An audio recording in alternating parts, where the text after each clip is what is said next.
you mentioned the sort of linguistic Mm, consequences or conclusions one can draw from the nature of the wording in this inscription. But maybe there's religious conclusions one can draw as well.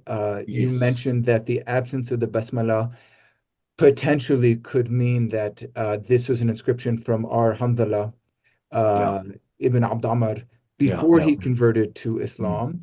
But he's still using a monotheistic language, Ahmed. So, Bismika Rabbana sounds very monotheistic. I mm. think you've argued elsewhere that the use of Rabb is sort of signature of monotheistic inscriptions. By the way, I mean, from what we can tell, I believe the Paleo-Arabic inscriptions tend to be monotheistic. So, I mean, can we draw that conclusion? Does that mean that there were monotheists, maybe Christians in the region around Mecca at this time? Very nice. So, all right. So let's clarify exactly because we use the term monotheistic and it's a convenient term. It's a conventional term. Yes. What we mean by monotheistic precisely is that these inscriptions only call upon one God. Okay? This is important. They only call upon one deity. They're not, when we look at the Safavidic inscriptions, you have a list of 10 gods sometimes. Okay. If we look at South Arabian inscriptions, you even look at the inscription at Qaryat al-Faw, right, which is very nice. There, it's a grave inscription. Who he calls on, he said, وَأَعَاذَهُ, right? And he put this grave under the protection of who? Kahan, Allah, and Athar al-Shariq. So 3 gods there, which is very nice. These triads of gods are very popular. But that's what I would say is a polytheistic inscription or a pagan inscription, where you see they're calling upon many, many deities. These inscriptions are calling on consistently only one God. And in that sense, every Paleo-Arabic inscription we have is monotheistic. If they call on a God, it's always the same one. It's Allah, what's spelled in various ways. Those spellings are important.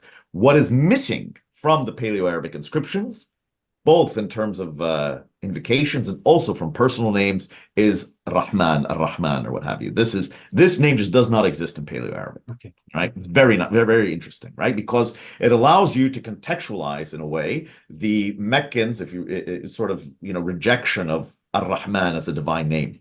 Right? In fact, that attitude towards Ar-Rahman as being sort of foreign and strange fits the Paleo-Arabic context because you're just simply not there. In part of this story is that Ar-Rahman, in maybe different forms, based on whether it's Arabic or ancient South Arabian, is used for the name of God in the south of the Arabian Peninsula at this time, and even earlier. I think the move to monotheism takes place earlier in the south. But here we have different vocabulary to speak of the one God. Absolutely. And so they're monotheistic in that sense, but I'll push a bit further. They're not accidentally monotheistic, okay? It's not because these people were worshiping, a whole pantheon of gods, but they just accidentally consistently invoke Allah or Al-Ilah, spelled in various ways. It's not that. Because there's something else that's very interesting. All of these formulae, Ulsi bi birrillah, urge you to be biased towards God. What is we have one inscription from also west of Tabuk, inscription by another perhaps Qurashi, and we can talk about that later maybe. But this he invokes Bismika Allahumma, okay, and then what does he say? Yastaghfiru rabbahu. He seeks the forgiveness of his Lord. Okay, very interesting. That once again we see the continuity from this kind of pre-Islamic, let's say, pious vocabulary into the Islamic period. But, and we can go through all the formula, but what's interesting here, all of these things, Barakum Rabbuna, Bismika Allahumma, all of these formulae are absolutely not attested in what we can be sure, or what we can call conventionally the pagan phase, the pagan period. They're not there. So it's not just the invocation of one God, but it's a complete transformation in your religious vocabulary, a complete transformation in the ideas you have about this one God, how you're supposed to act towards him, right? Be pious towards him, seek his forgiveness. Why do you need his forgiveness? Because you are a sinner. This is the thing that's missing. So there's theology behind the language here. There is a theology and there is a transformation. Yes. Okay. Yes. This is not a content in many ways, or almost in all ways, these are not these Paleo-Arabic inscriptions are not simply the latest phase of pagan Arabian inscriptions in the Arabic script. They represent a complete overhaul of theology, religious ideology, worldview. Your very relationship with the divine world has changed. And it's one that is in line with known monotheistic traditions of the time. You see, it's in line with that. It's compatible with that. So we say what? We say, okay, so it's not just simply they're accidentally calling, but it's a complete transformation. And that is why I think we would call these texts monotheistic. Yes. Okay. That is why. Yeah. Okay. We need to return eventually to the Allah question, the use of the absolutely in this inscription. But Hytham, first, I mean, just in light of what Ahmed was speaking about there, I can think of two applications of this insight in regard to contemporary controversies around the emergence of Islam, the context of the Quran. One would be those who want to place the origins of Islam and the Quran further to the north. Different scholars have advanced this idea. I mean, in part, it starts with Hagerism, I guess, but Stephen Shoemaker, who on this channel, has articulated his views for that. Others have as well. I think there's a book that had some popularity on the internet called The Geography of the Quran or something. I'm forgetting the author right now, who argued that Petra was the place where it all started. So that's sort of one, the implications for that. How would you say this, in light of this inscription, what are the implications for the theory of Islam beginning further north? But also there's the idea out there, which is a more traditional idea, that the Hijaz was still completely pagan, more or less, at the time of Islam's emergence. You note that Aziz al-Azmi, in his magisterial book on the emergence of Islam in late antiquity, uses the expression a pagan reservation. So could you speak about the implication of this inscription for both of those theories? Yeah, absolutely. So I think the first one Ahmed, touched on earlier when he talked about the distribution of inscriptions across Arabia, and the fact that now really in the heart of the Hijaz, we have not one, not two, but several documented Paleo-Arabic inscriptions. And I think that kind of puts to bed a lot of the questions around, the absence of any sort of not only, Arabic inscriptions as we know them, but then also monotheistic or something that would be appropriately suitable for the emergence of Islam in the Hijaz. So we have this in Taif, we have an inscription between Taif and Mecca, and there's more to come. And so I would say that sort of an argument from silence is also a very tricky thing, because more evidence emerges. And one thing that I personally appreciated when I went out there and surveyed is how vast the landscapes are that we're talking about. And I mean, they're just enormous. And the amount of surveying that's been done is a fraction of 1%. And so we really don't know what's out there. And there's more to come. But what we do find, just to be emphasized, what we do find so far has been consistent in its presentation, its formulae, and its script, as Ahmed talked about. But I think there's another piece that links into this that answers the second part of your question around the pagan reservation and Mecca and the Hijaz, which is that the name of the second inscription is Abd al-Uzza, right? And so I think names, people put a lot of weight on someone's name. And what's very interesting here is this person's name is Abd al-Uzza, right? And so someone could jump at this in the same way they did at the Abd Shams inscription. Say, this proves there's a pagan around and still worshiping al-Uzza. But what does this person say? He doesn't say Usi bi birrillat. I mean, that would be great. But he says Usi bi birrillah, right? So that's the key thing. And so I think that, and Michael McDonald makes this point as well, is that, look, the only thing we can glean from a name is that it's the name, right? And these are traditional names, and the name doesn't mean anything except to identify that person, okay? And it's really what the person, right? And of course, I mean, it doesn't mean it doesn't contain linguistic information. We can't learn things about the etymology and all these other things. But what's very interesting here is this person whose name is Abd al-Uzza is falling within the exact parameters that we've defined for like this monotheism, this Arabian monotheism that essentially kind of sits there at the dawn of Islam. So it's very hard to make the argument, if you were to want anything that would really confirm that pagan reservation thing, you'd want what I just said, like Usi bi birrillat or something. Yes. But in fact, you don't. You get the Rabbuna and you get the Allah. Hytham, I want to ask a little bit more about the story of Hanzala from the Sirah, from the biography of the Prophet Muhammad. You alluded to this already. First, the story of his father.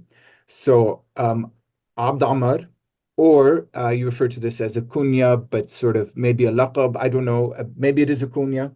You could explain if you think it's important, of Abu Amr. So the father, you alluded to the story that he is associated apparently with monasticism. This is kind of a topos, I think. In Islamic literature, you have more than one figure who is sort of called the monk of Islam. But there's some details here, right? Because as you said, just from the article, you speak of traditions, Islamic traditions, which say that labis al-masuh, which means he put on sort of the rough hair garment of a monk. And then you told us the story of him meeting the Prophet, and you use this phrase al-Hanafiyyah, which means sort of like the original monotheism associated with Abraham. They're both kind of making claims, and eventually, according to the Islamic sources, the father of our Hanzala, he rejects the Prophet, rejects Islam, and I think he even ends up in Byzantium. Is that right, Hythem? Mm-hmm. According to the story. Okay, so I don't know if there's anything more to add about that, but then in the article, sort of very dramatically, you and Ahmed say, well, the story of Hanzala himself couldn't be more different. So I don't know if you have more to add about the father, but could you tell us a little bit about Hanzala himself? Yeah, absolutely. I just wanted to add one additional point here, which is that, when we mention these stories, we take them as just that, right? So these are stories, and they might add some richness and color to kind of the material evidence that we have, but we can't put too much stock in them being sort of like, historically reliable or their historicity, things like that. So I think that's important for the audience to appreciate. And we do make a point of that in our paper. So Hanzala, his son, the son of Abd Amr, he accepts Islam. So he's I think an early Muslim convert. He accepts the Prophet's message, and he, in fact, not only that, he joins the army of Muhammad at the Battle of Uhud. Right. And at the time, he was a young man. He had just gotten married, and he was intimate with his wife. And then he heard kind of the war cries, and he went out to battle, and he was killed. And the thing that's emphasized in the seerah is the fact that he had not had time to do like this ghusl, so this ritual washing.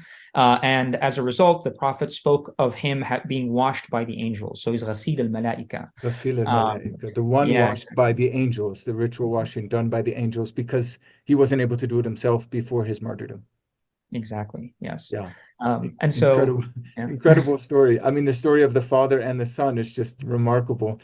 I mean, aren't you tempted, Hythem, to say, well, I mean, the story which makes Hanzala's father a Christian, and then presumably Hanzala a Christian himself. I mean, usually you follow the religion of your father. So Hanzala, before his conversion, is maybe a Christian. And the inscription has this monotheistic language. I mean, aren't you tempted to connect the dots? You don't really go there in the article. You sort of don't show all your cards, but no, I mean, that's the interesting thing, right? The interesting thing is so Hanzala, he dies at Uhud, which is like roughly 3 AH. So like would one go to Taif to carve an inscription like this, especially at the time that they're hostile to the Muslims, at the establishment of the Muslim state? And so in all likelihood, if this were the Hanzala, it would have happened before the establishment of that state. And so where would he get this vocabulary from? Now, of course, from a historical perspective, it would come from everything Ahmed talked about. Right. So this sort of cultural takeover of the area, things like that. But if we want to kind of romanticize it a little bit and look at the narrative, we can say that, well, his father was a monotheist. And so he was probably a monotheist as well. And that language would have been something he grew up with. And that's why we would see that language on the inscription. But I do want to make a very clear delineation between what we can understand and learn historically and what we can kind of glean from these kinds of stories. Yes. Okay. But Hythem, just speculating a bit more in light of the biography of Hanzala that places him or makes him a Medinan, why do we have this inscription in Taif? I mean, wouldn't it have been better to find it in Medina? That's a very good question. And so it comes down to a few things. So is it unusual to find inscriptions of people far away from where they live? And the answer to that is no, is that oftentimes people, they carve inscriptions when they're traveling. We have, I mentioned or alluded to this Darb al-Baqarah. Ahmed talked about an inscription we found near Tabuk, which mentions the Khazraj, inscription that mentioned the Yathribites, but they're further up north. And that one says, when you come to my spot here, usikum bi birrillah. So they're traveling. So people travel. They travel all the way up north and they go all the way down south. Yes, yes. And so really that distance between Yathrib at the time and Taif is not so substantial. In fact, the inscription you talked about earlier, the Khalid ibn al-As one, the companion, who I think beyond a shadow of a doubt, it's very clear it's him. And that one's like, several hundred kilometers south of Mecca where he was a governor. And so it's not unusual at all to find this. And it does bring up very interesting questions around, was Taif kind of this nexus of where people from Yathrib and Mecca and things like that, they might have met, and what kind of historical context could that give to the emergence of Islam? How did it maybe have potentially begun in Mecca and migrated to Medina? All kinds of interesting questions like that.